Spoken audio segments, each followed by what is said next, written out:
Diz assim, ó, Jesus falando, e ele diz assim: e aquele que me enviou está comigo. O Pai não me tem deixado só, porque eu faço sempre o que lhe agrada. Dizendo ele estas coisas, muitos creram nele. E Jesus dizia, pois, aos judeus que criam nele: se vocês permanecerem na minha palavra, verdadeiramente vocês serão meus discípulos. E vocês conhecerão a verdade, e a verdade vos libertará. Conhecereis a verdade, e a verdade te libertará. Amém? Eu quero focar bastante nesse versículo. Você precisa conhecer a verdade que vai te libertar. Eu sei que você já ouviu esse versículo em diversos lugares por onde você passou. Você já leu isso na traseira de caminhões, você já leu em placas, na igreja, você já deve ter ouvido muitas vezes os pastores pregando sobre essa verdade que liberta, né? E eu sempre trouxe isso na minha vida como Jesus, sim, Jesus é a verdade que liberta, Jesus é a verdade que restaura, Jesus é a verdade que acessa a nossa alma e que cura as nossas feridas. Mas, depois de um tempo, né, vivendo uma experiência de cura com Deus, eu aprendi uma coisa: existe uma verdade específica em Jesus que vai libertar a tua alma encarcerada.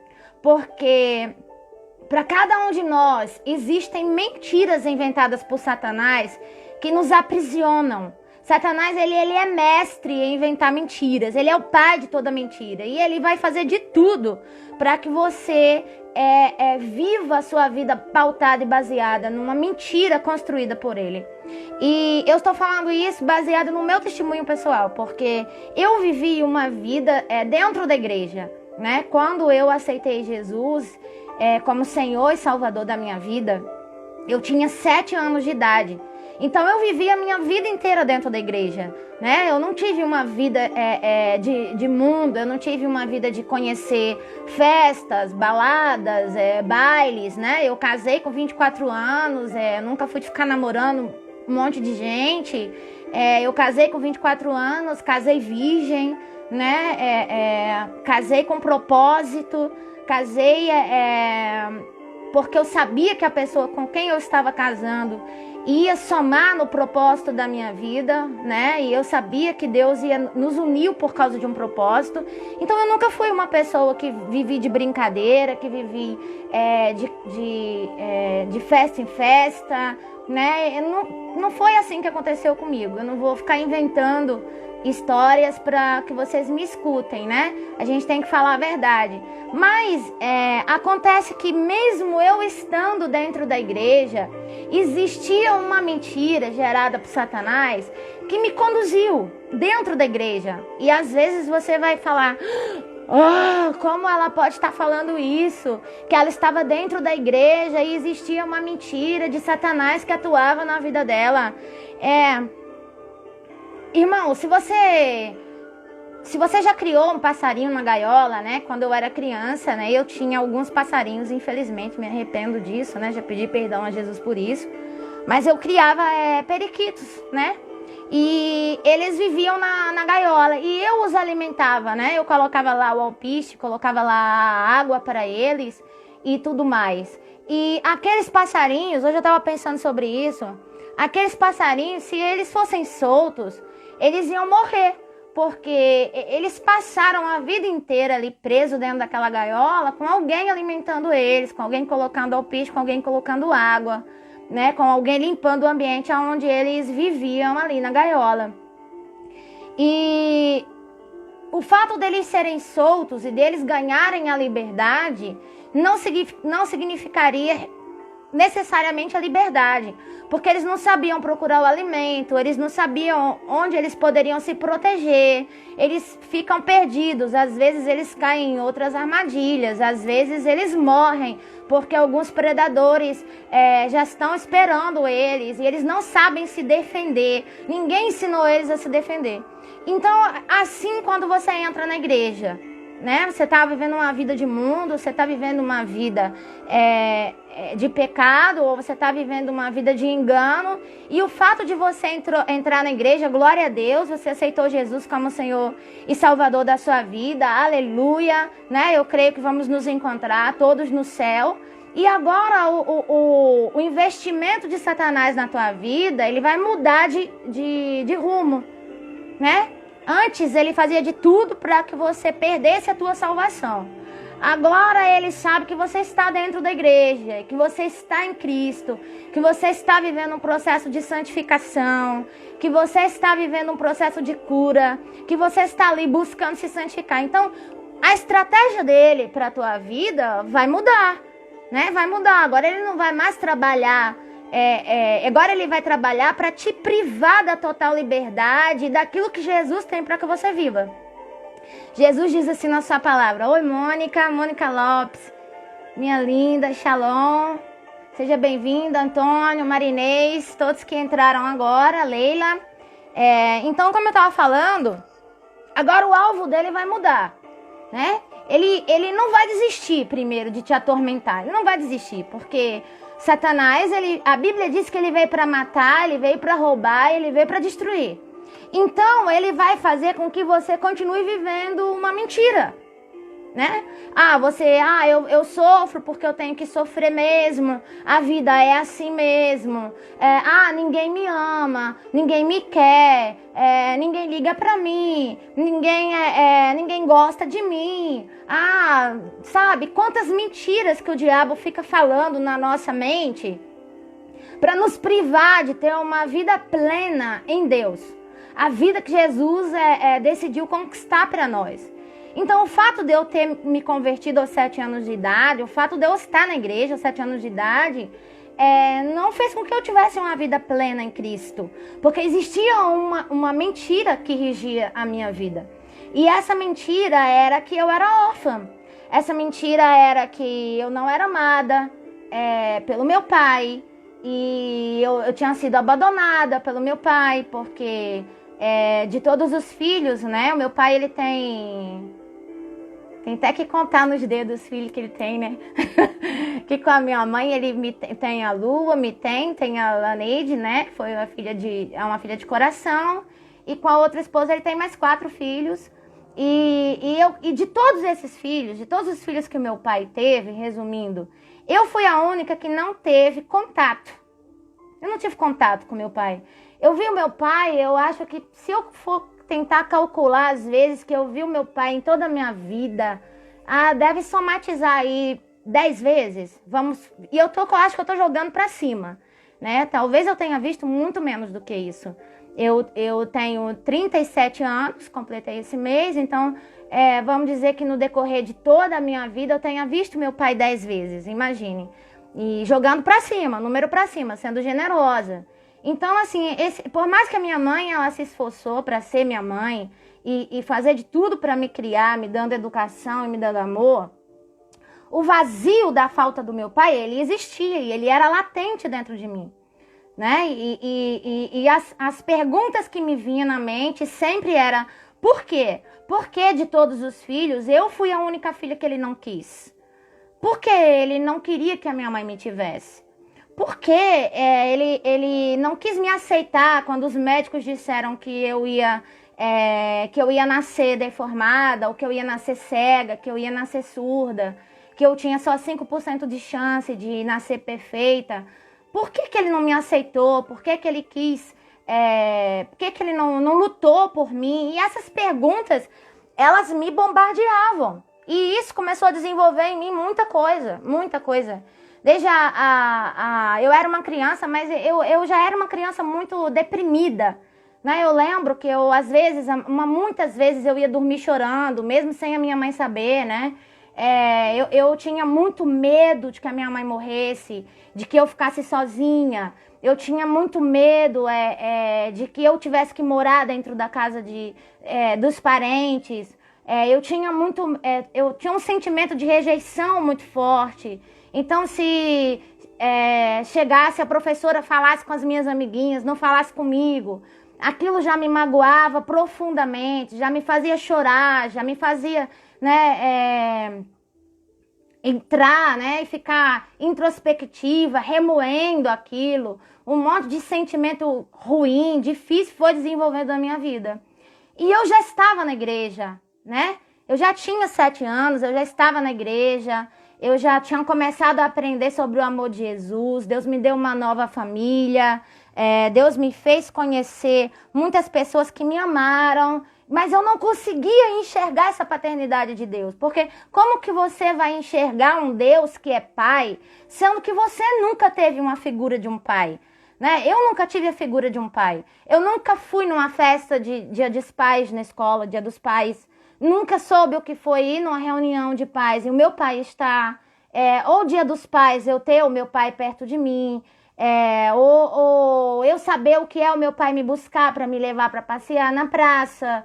Ou eu saber o que é uma brincadeira de um pai. Eu não sabia como era isso. Né? Eu não tinha esse relacionamento de pai e filha. O relacionamento que eu tinha era com a minha mãe, né? Então a imagem de uma mãe eu sabia bem como era, mas a de um pai não. Então é muito difícil você acreditar, né, na figura de um Deus que é pai quando você não teve esse contato com teu pai. Eu não sei como foi o teu relacionamento com teu pai, mas eu tô falando do meu relacionamento. Eu tô falando de como foi a minha vida, né? E de como, até eu chegar nesse momento em que você vai entender como eu aprendi a ver Deus como pai, foi muito difícil para mim.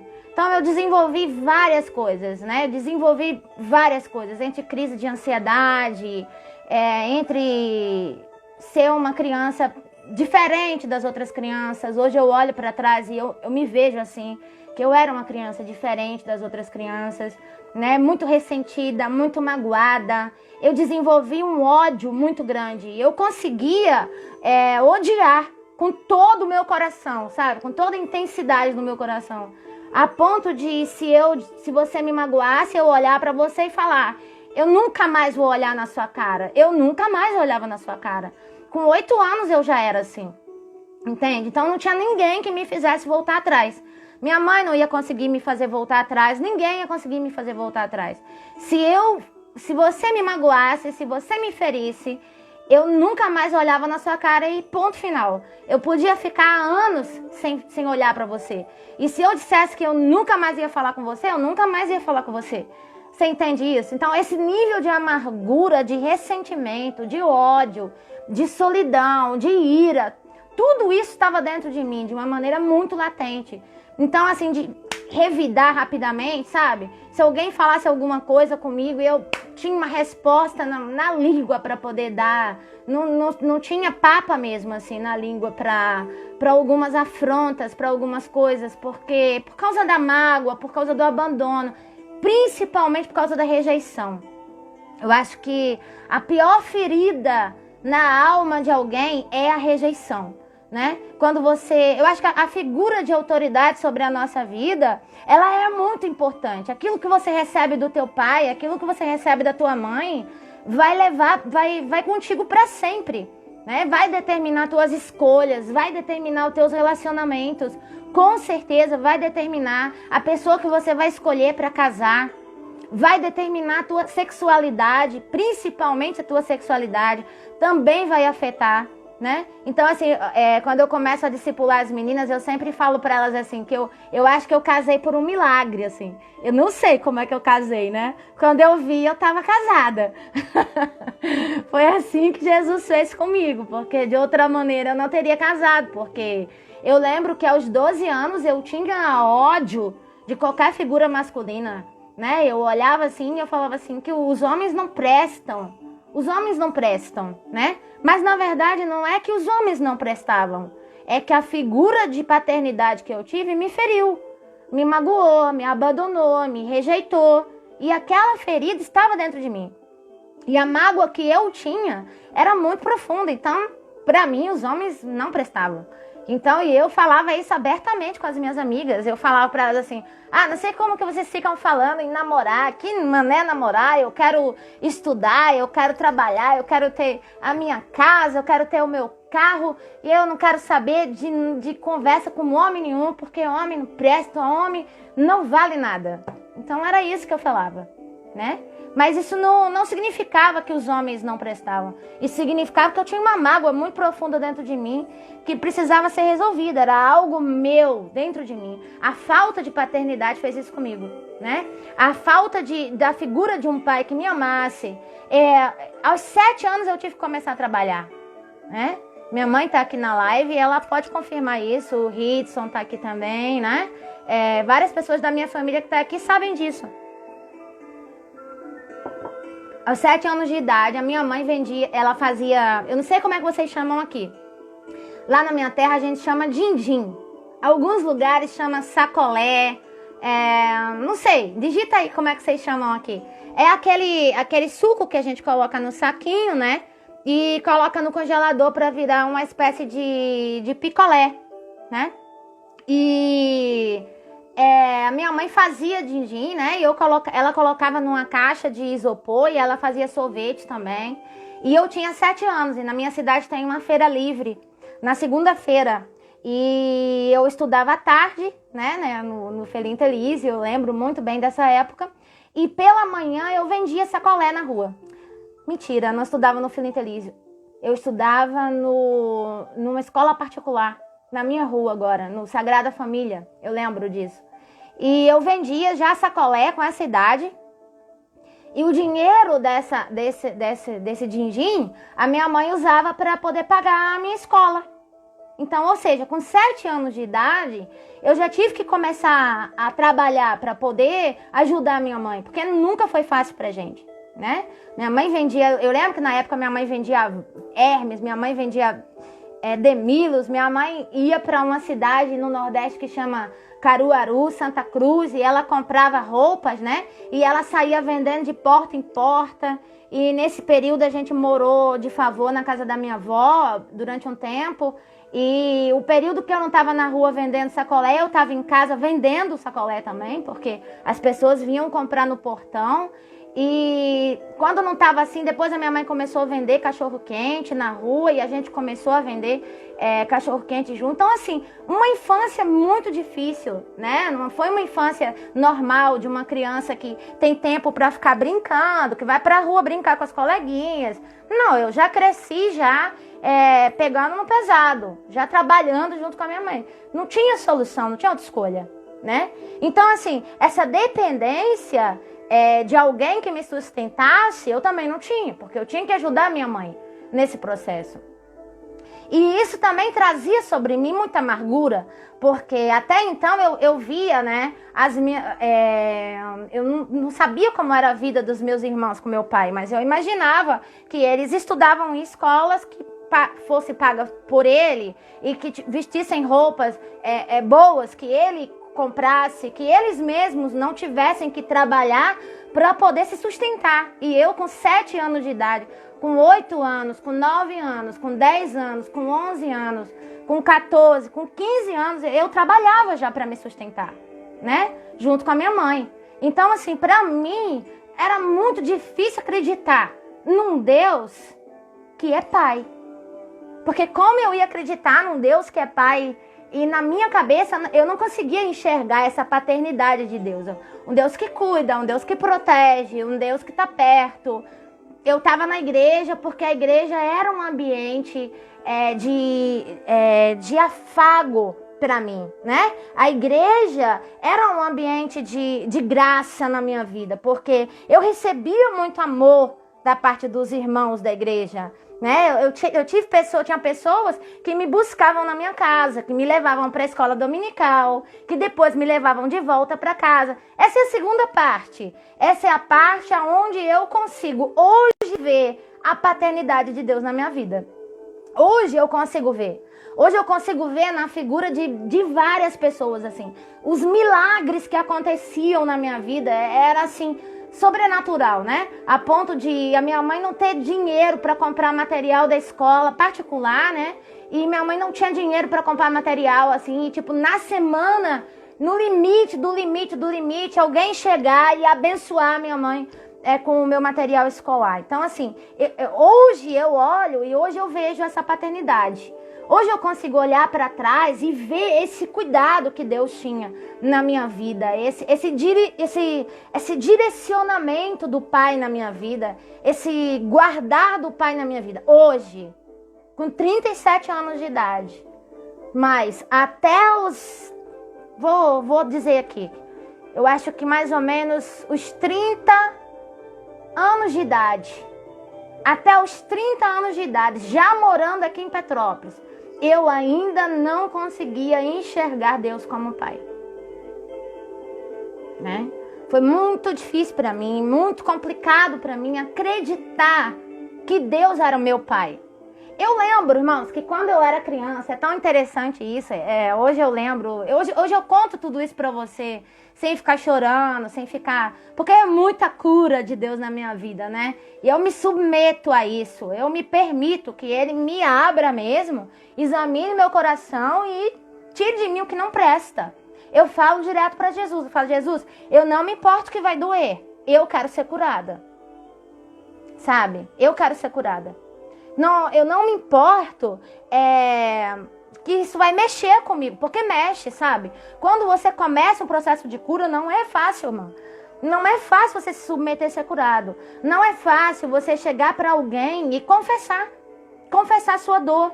Dizer assim, ó, a minha vida inteira eu carreguei uma bagagem de ira, de ódio do meu pai, sabe? De raiva, de terror.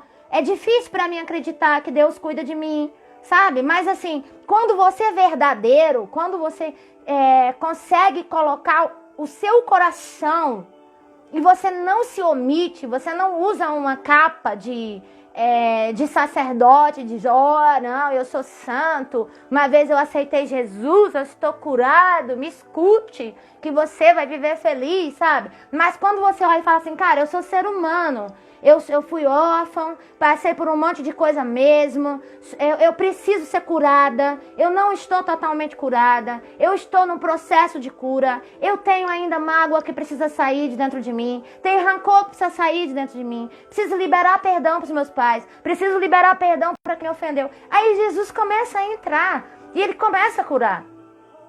E foi isso que começou a acontecer comigo.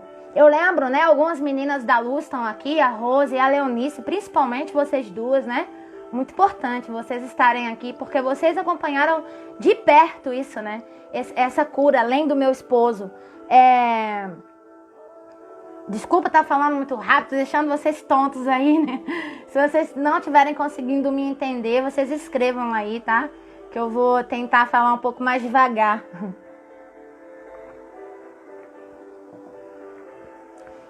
E resumindo um pouco dessa minha infância, eu cresci uma pessoa amargurada, cheia de falta de perdão, cheia de ferida na alma, isso mesmo, Ritson, mágoa, ferida na alma, certo? Mas dentro da igreja, né? Participando integralmente do Ministério de Louvor, da ação social da igreja, sempre fui braço direito dos meus pastores. Todo mundo dizia que eu era uma bênção. Todo mundo me via como uma bênção. A minha igreja foi, assim, uma fonte de amor para mim. Igreja Metodista em Belém, né? Não sei se a pastora Ana Lúcia ainda tá aí. Eu vi que ela entrou ainda há pouco, né? A igreja de Belém foi o útero que Deus escolheu para me gerar. Para me abraçar como filha, né? E eu creio que a gente caminha por medidas. Por medidas. E a medida da igreja de Belém na minha vida foi derramar paternidade na minha vida. Para que um dia, quando Jesus acessasse a minha dor, a minha ferida, a minha mágoa, todo aquele ódio que eu carregava, eu conseguisse olhar para trás e visualizar a paternidade de Deus em cada momento da minha vida. Então, o que aconteceu? Eu casei, e quando eu casei foi mais um tempo difícil, né? Meu esposo teve que ter muita paciência comigo, né? Ele comigo e eu com ele, né, bem? Mas eu acho que mais ele comigo do que eu com ele, né? Porque eu casei com essa visão. Então, assim, eu carregava sentimentos muito ruins dentro de mim, né? De me sentir, de não me sentir bonita, né? De me sentir, às vezes, de me sentir feia, de me sentir inferior às outras pessoas, né? Talvez você se identifique comigo. Às vezes você vai chegar num ambiente e, por exemplo, na faculdade mesmo, várias vezes, os professores faziam perguntas na hora da aula e eu sabia a resposta. Ninguém respondia e eu sabia a resposta, mas eu não dava a resposta. Por que eu não dava a resposta? Porque eu me sentia inferior a todo mundo. Eu achava que se eu falasse e tivesse errado, iam rir de mim, iam caçoar de mim, iam me criticar, sabe? Então, assim, esse sentimento todo veio da rejeição, né? Então, eu carreguei tudo isso pro casamento. Eu carreguei essa sensação de que eu iria ser traída a qualquer momento, de que eu ia ser abandonada a qualquer momento, de que eu não era digna, sabe? Sentimento de que eu era feia, de não aceitação, de não aceitar, de não me aceitar. Tudo isso veio comigo. Tudo isso veio comigo, né? E tudo isso veio desde o ventre da rejeição. São os sintomas da rejeição. E eu casei e Deus me trouxe para o centro da vontade dele, né? Eu creio assim. Ainda que meu pai e a minha mãe me abandonem, o Senhor cuidará de mim. Amém. Glória a Deus. Isso mesmo, Andréia. Muito obrigada por acrescentar com esse versículo aí. E eu quero dar uma resumida, porque tem tanta coisa para falar, né? Mas eu não sei se eu vou conseguir falar tudo hoje. E quando eu realmente decidi aceitar que eu era uma pessoa ferida, quando eu realmente declarei para mim mesma e eu olhei para mim e eu disse, eu preciso de ajuda. Eu preciso de ajuda. Porque eu discipulava todo mundo, eu ajudava todo mundo, eu sempre gostei de ficar perto das meninas, de trazê-las para minha casa. Eu sou uma pessoa extremamente amiga, leal e fiel. Essa é uma qualidade que eu carrego comigo, né? E por causa disso, muitas vezes eu me feri, me magoei, e daí já vem a rejeição junto, você somatiza um monte de coisa. E eu sempre ouvia as pessoas, mas eu carregava dentro de mim, assim, poxa, eu ajudo todo mundo, mas eu me sinto vazia, eu não me sinto completa, eu não me sinto feliz, eu não me sinto bem, tem alguma coisa em mim que está errado. Esses sentimentos, essas coisas que eu sinto, as vontades de chorar que eu tenho, às vezes quando eu acordo infeliz, às vezes quando eu acordo não quero ver ninguém na minha frente, quero ficar sozinha. Isso precisa de cura. E eu realmente resolvi aceitar isso. E eu creio que quando eu decidi fazer isso, né, foi quando eu fiz um discipulado, né, lá na minha casa. E eu resolvi contar o meu testemunho na frente das meninas todas e rasgar a minha vida. Contar coisas que eu nunca tinha contado para ninguém, nem para o meu marido. Eu contei naquele dia e eu abri o meu coração. E eu comecei a fazer um curso lá na escola de missões, um curso de intercessão, né? E nesse curso de intercessão se falava muito sobre cura interior. E eu lembro que eu fiquei assim chocada, porque nas primeiras semanas eu só sabia chorar. Chorar. Deus começou a acessar o meu coração ali naquele lugar, né? E as minhas feridas, elas começaram a ser expostas, né? A luz, porque Jesus diz assim, ó, conheça a verdade que vai te libertar.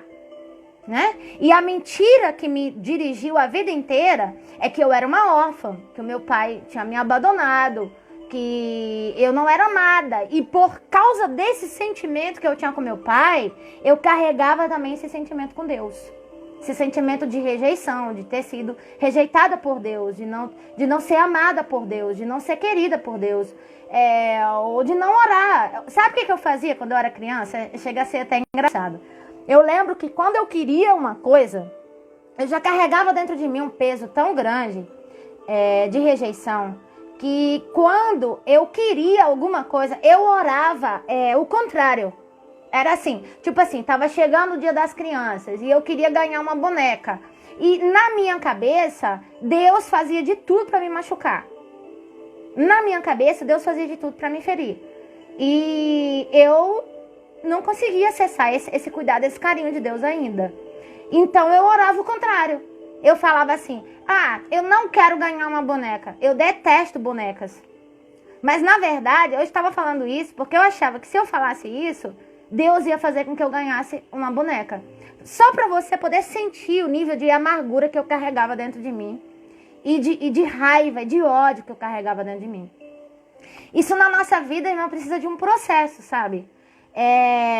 As coisas não acontecem rapidamente assim, não. É por isso que eu vejo dentro das igrejas muitas pessoas feridas, machucadas, tá? Pessoas com o casamento destruído, pessoas vivendo crise de depressão terrível, pessoas vivendo vida, sabe, amarguradas, completamente amarguradas, com a vida completamente destruída, porque a maioria das igrejas, e eu não estou falando mal das igrejas, eu estou diagnosticando algo que realmente acontece, não se preocupa em curar a sua ferida. Não se preocupa em olhar a ferida da sua alma, do seu coração, do seu espírito. E não é verdade que uma vez você vai sentar na igreja e aceitar Jesus como Senhor e Salvador da sua vida e tudo vai se resolver. Não é verdade, irmão. A vida com Deus, ela é um processo. E a ferida da alma, ela leva tempo para ser curada. Ela leva tempo para ser sarada. E ela precisa de alguém que pague um preço de oração. Sim, é verdade.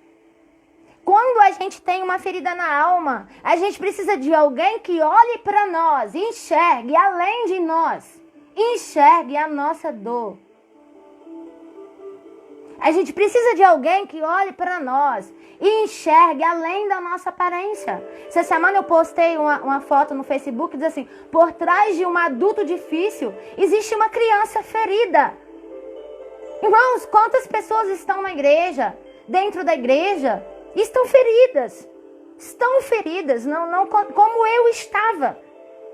Como eu estava ferida, como eu fiquei uma vida inteira dentro da igreja. Não foi porque a minha igreja não me deu amor. Foi porque existia uma verdade que não tinha me alcançado ainda. Essa verdade abriu a porta da minha jaula. Essa verdade abriu a porta da cadeia onde eu estava.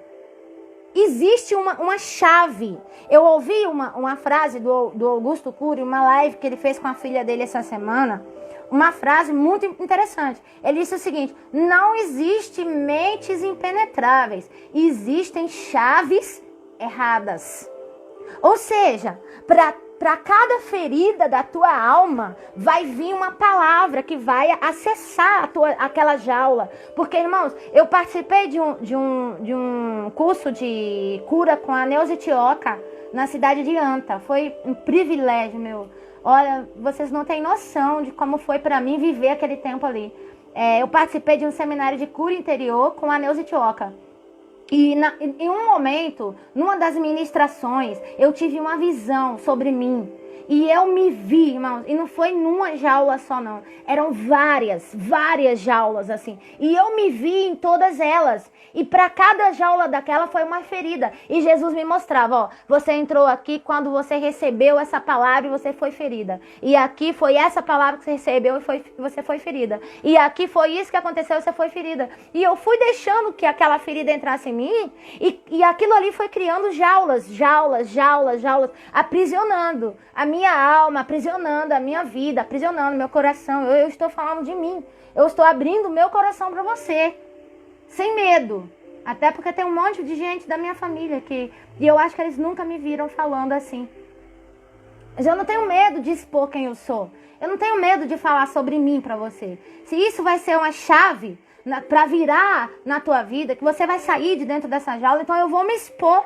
Eu vou falar para você, sim, eu fui uma pessoa cheia de ódio, uma pessoa cheia de ira, cheia de rancor e lido com a rejeição até hoje. Até hoje, Jesus está me curando. Paciência. Quem quiser andar perto de mim vai saber que eu sou essa aqui. Eu não vou ser uma pessoa, não vou me mostrar uma pessoa para você que eu não sou. Se tem uma coisa que eu não sou, é falsa. Graças a Deus por isso, né? Graças a Deus eu aprendi a andar em verdade. Apesar de mim, Deus age. Eu não estou brava, tá? Eu sou intensa. Você entende isso? Então, para cada área da tua vida, para cada cadeia onde você entrou, minha irmã, existe uma chave. É por isso que você não pode desistir.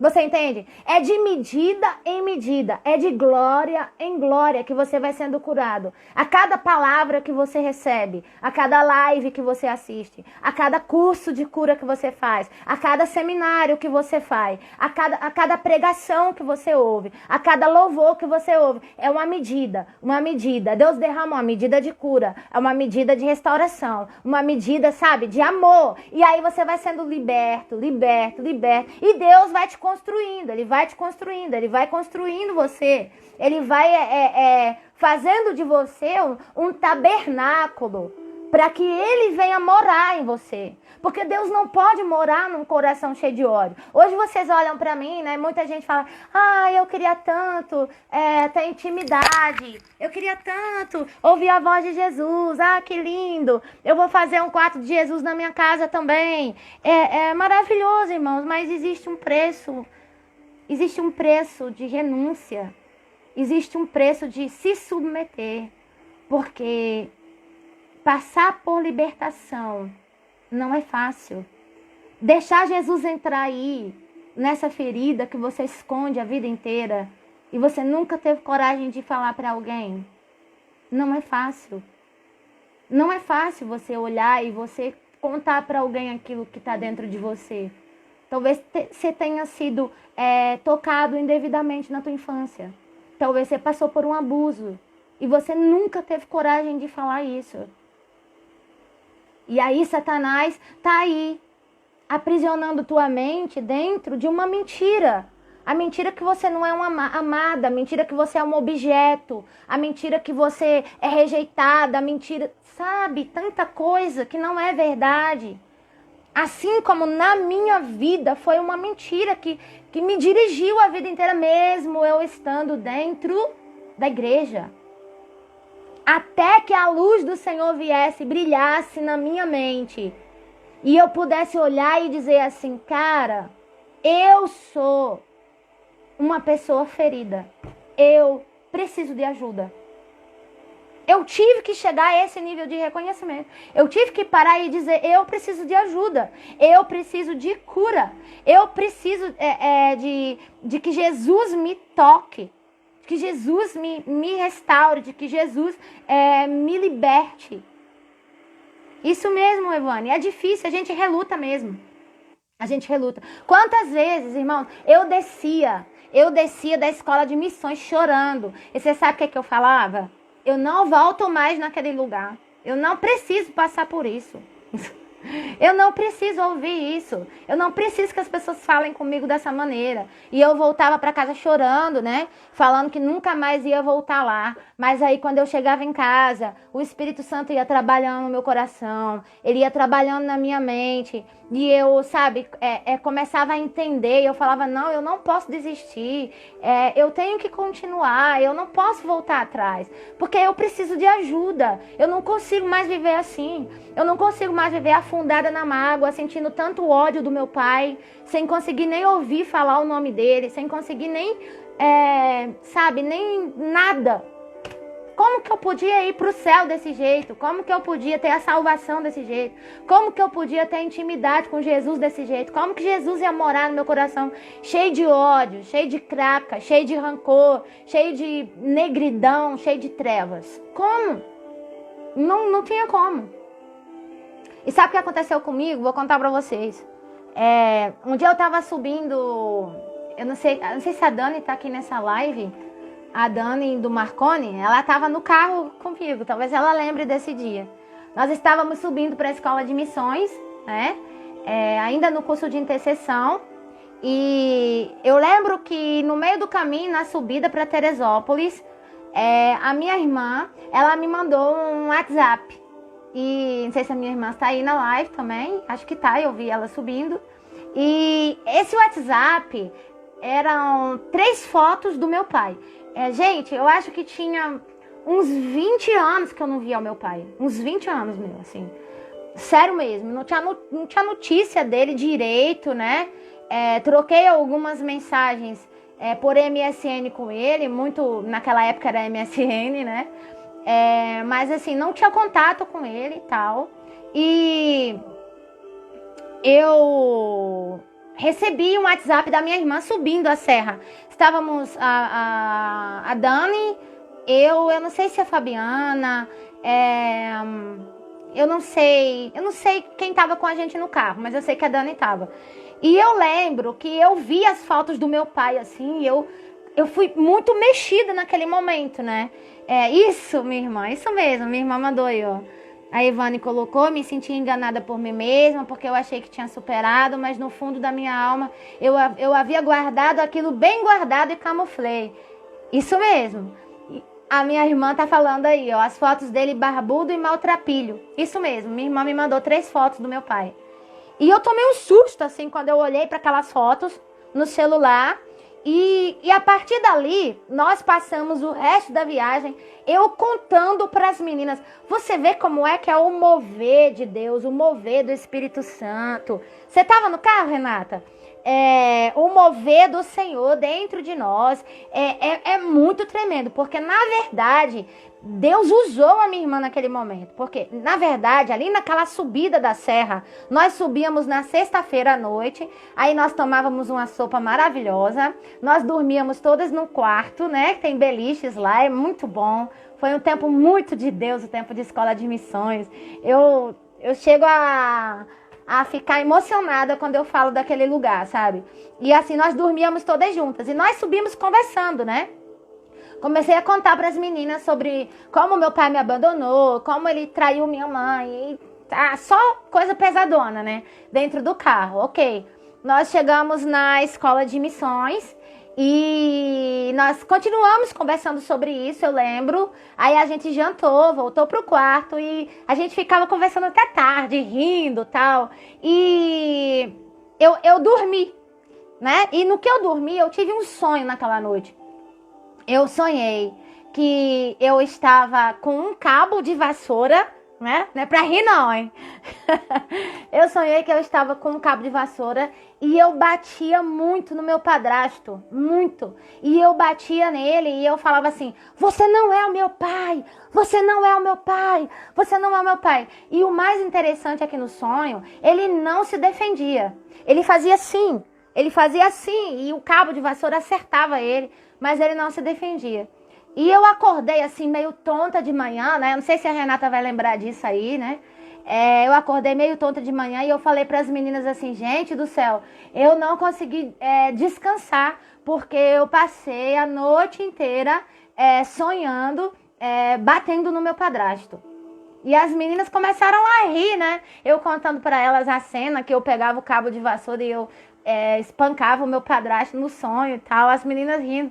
E eu falei pra ela assim, não ri não, que é sério. Eu tô cansada, eu nem vou conseguir assistir a aula direito, porque eu sinto que a minha cabeça não descansou. Aí tá, nisso a gente foi pra sala e naquele dia nós íamos ter aula com um pastor, nossa gente, muito doido, lá de Bahia. Pastor Marcos Godin. Ele marcou a minha vida, né? E Deus usou ele para mudar a minha história também. Muito simples, né? Entrou na sala de sandália, assim, falando coisas muito engraçadas pra gente. E a gente ficou assim, logo de cara, maravilhadas com a aula dele, encantadas com a aula dele, né? E teve um comentário no meio da aula, sei lá que comentário que foi, que eu respondi. E a partir dali, o papo sobre paternidade na aula começou. E eu lembro que eu pensei assim, eu lembrei de um outro sonho que eu tive. Aí eu pensei assim, eu acho que eu vou contar para esse pastor. Eu vou chamar ele no final da aula e eu vou contar para ele o sonho que eu tive, para ver o que ele me fala. Aí tá, né? Aí ele começou a orar. E aí no meio da oração, eu não tinha falado nada com ele ainda, mas eu lembro que ele tava na parede, assim, eu comecei a orar assim, sabe quando você ora assim? Eu não sei se vocês já fizeram isso, mas já devem ter feito, com certeza. Você tá na igreja, mas às vezes você ora assim, ó. Você fecha um olho, mas abre o outro. Pois é, eu tava lá orando assim, ó, eu fiz assim com o olho, abri o olho. De repente, quando eu abri o olho, o pastor tava assim, a cena era essa, ele tava na parede, assim, orando, né? Aí ele batia assim na parede, aí olhava pra mim. Aí olhava pra mim, voltava pra parede e começava a falar em línguas. E olhava pra mim. Aí, e eu assim com o olhinho assim apertado, olhando de longe, falando assim: agora o bicho vai pegar pro meu lado. Porque Deus deve ter mostrado alguma coisa pra ele ali. Ele vai chegar e vai descer o sarrafo em mim. E aí eu fiquei pensando assim: que tanto olha pra mim? Que Deus tá falando pra ele ali, né? E aí, quando chegou no final da aula, eu falei assim, eu vou falar com ele assim mesmo. E eu fui na direção dele. E quando eu cheguei perto dele, assim, antes que eu falasse qualquer coisa, ele chegou perto de mim, colocou a mão assim no meu ombro e falou assim: como vai o seu casamento? Aí quando ele falou isso assim, aí eu... fiquei, né, toda encabulada, toda envergonhada. Eu falei pra ele assim: tá tudo bem. Aí ele olhou pra mim e fez assim. Aí ele falou assim: e o seu relacionamento com o seu pai? Aí acabou, né, irmão? O que eu ia falar? Que relacionamento com meu pai? Que eu nunca tive. E ali eu fiquei sem palavras, eu fiquei sem chão. Mas naquele momento aconteceu uma coisa incrível na minha vida, né? Aquele pastor, ele me abraçou. E ele começou a orar. E ele orava em línguas e ele traduzia. E ele falava assim pra mim: me perdoe por todas as vezes que você se sentiu sozinha e eu não estive lá. Me perdoe pelas vezes que você se sentiu abandonada. Me perdoe pelas vezes que você teve que se defender quando eu deveria estar lá para defender você. Me perdoe quando você quis colo e eu não estava lá para te dar. Me perdoe quando você chorou sozinha, porque você queria que eu chegasse para poder te abraçar, mas eu nunca cheguei. Me perdoe por isso.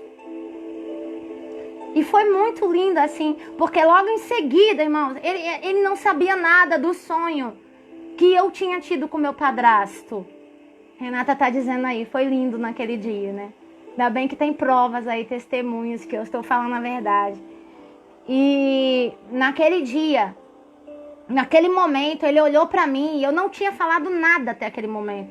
Ele olhou pra mim e falou assim: você não precisa mais bater em ninguém para se defender.